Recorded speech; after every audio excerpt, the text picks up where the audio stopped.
इज़्ज़त माफ़ वज़ीर आज़म जनाब नरेंद्र मोदी साहब, इज़्ज़त माफ़ रेल मिनिस्टर जनाब अश्विनी वैष्णव साहब, इज़्ज़त माफ़ लेफ्टिनेंट गवर्नर जम्मू कश्मीर जनाब मनोज सिन्हा साहब, इज़्ज़त माफ़ MOS PMO doctor Jitendra Singh साहब, इज़्ज़त माफ़ MOS रेलवेज़ जनाब सोमन्ना साहब, इज़्ज़त माफ़ डिप्टी CM जम्मू कश्मीर जनाब सुरेंद्र चौधरी साहब, इज़्ज़त माफ़ मेंबर पार्लियामेंट जुगल किशोर साहब, इज़्ज़त माफ़ leader of opposition JNK assembly Sunil Sharma साहब, यहाँ पे आए हुए भाइयों बहनों बुज़ुर्गों, वज़ीर आज़म साहब, इसको किस्मत कहिए, मुकद्दर कहिए, बीच बीच में जब कभी रेल के कोई बड़े प्रोग्राम हुए तो कहीं ना कहीं मेरी खुशकिस्मती रही है कि उनके साथ मुझे जुड़ने का मौका मिला। पहली बार जब अनंतनाग रेल स्टेशन का इनॉग्रेशन हुआ उसमें, जब बानिहाल रेल टनल खुला उसमें, और मेरी शायद पहली हुकूमत का आखिरी प्रोग्राम ठीक इसी जगह आपके साथ 2014 में।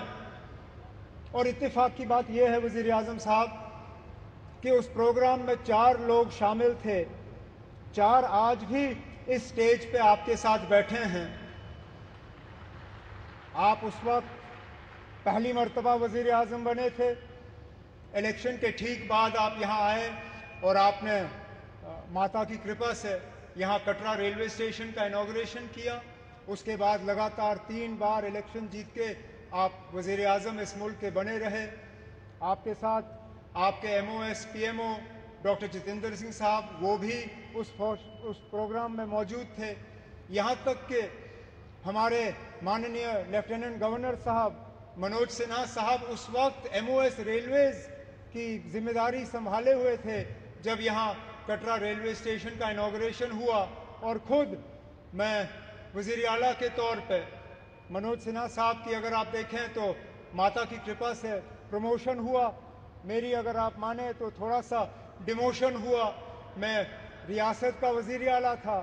अब UT का वज़ीर आला हूँ, लेकिन मान के चल रहा हूँ कि इसको दुरुस्त होने में अब ज़्यादा देर नहीं लगेगा और आप ही के हाथों जो है दोबारा जम्मू कश्मीर को जो है रियासत का दर्जा हासिल होगा। वज़ीर आज़म साहब, इस रेल के ख्वाब बहुत लोगों ने देखे, यहाँ तक कि कश्मीर को बाकी मुल्क के साथ जोड़ने का ख्वाब अंग्रेज़ों ने भी देखा था, लेकिन वो पूरा कर नहीं पाए। उनका ख्वाब था कि उड़ी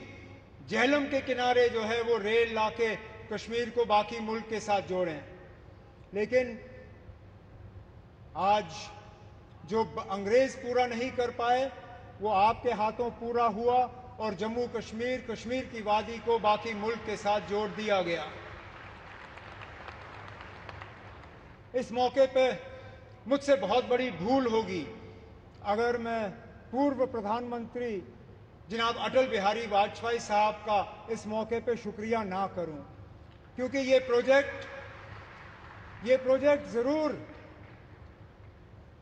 1983-84 में इसका संगे बुनियाद रखा गया। और मैंने पिछले दिनों मीडिया को हंसते हुए कहा कि जब ये प्रोजेक्ट शुरू हुआ मैं 8वीं क्लास का बच्चा था। आज मेरी उम्र 55 हो गई है, मेरे बच्चे भी कॉलेज पार कर गए हैं, अब जाके ये प्रोजेक्ट मुकम्मल हुआ। और ये तब हुआ जबकि वाजपेयी साहब ने इसको प्रोजेक्ट ऑफ नेशनल इंपॉर्टेंस का दर्जा देके इसमें बजट में जो है प्रावधान करके ये प्रोजेक्ट आज मुकम्मल हुआ। इस प्रोजेक्ट से जम्मू कश्मीर को भरपूर फ़ायदा होगा, लोगों का आना जाना रहेगा, टूरिज़्म से इसको फ़ायदा होगा, यहाँ के रहने वालों को फ़ायदा होगा। जैसे मैं आपको अभी कह रहा था, यहाँ बारिश पड़ते ही जब हाईवे बंद हो जाता है तो जहाज़ वाले हमें लूटना शुरू कर जाते हैं। जो 5,000 की टिकट होती है वो अचानक घंटों के अंदर 20,000 की टिकट हो जाती है। इस रेल के बनने से कम उन जहाज़ वालों की जो लूट रहती है टिकटों की, वो कम हो जाएगी और हमारा आना जाना आसान रहेगा। इसी तरह हमारा मेवा, हमारा फ्रूट, कश्मीर के सेब, कश्मीर के चेरी, कश्मीर के और सारी चीज़ें जो हैं, मैं उम्मीद करता हूं कि अब रेल के ज़रिए मुल्क के बाकी मार्केटों में इनको पहुंचाने का काम होगा और दुनिया भर की मार्केटों में जो है वो हम पहुंचा पाएंगे। वज़ीर आज़म साहब, आज आपके शुभ हाथों से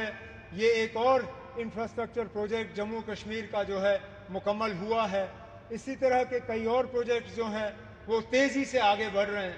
चाहे जम्मू का रिंग रोड हो, चाहे श्रीनगर का रिंग रोड हो, चाहे दिल्ली अमृतसर कटरा का एक्सप्रेसवे हो, चाहे जम्मू श्रीनगर 4 लेनिंग हाईवे का काम हो, जम्मू एयरपोर्ट के एक्सपेंशन का काम, श्रीनगर एयरपोर्ट के एक्सपेंशन का काम, जम्मू ये रेलवे के नेटवर्क का एक्सपेंशन, इन सब चीज़ों को जो है तेज़ी से मुकम्मल करके हमारा पूरा इरादा है और हमारी मुकम्मल कोशिश है कि जो विकसित जम्मू कश्मीर, विकसित भारत का जो आपने नारा दिया है, उसको पूरा रंग भर के हम मुकम्मल करके यहाँ के लोगों के हवाले कर लेंगे। लेकिन आज इस मौके पे जम्मू कश्मीर के लोगों की तरफ से वज़ीर आज़म साहब, मैं आपका दिल की गहराइयों से इस मौके पे शुक्रिया और मुबारकबाद करता हूँ। बहुत बहुत शुक्रिया।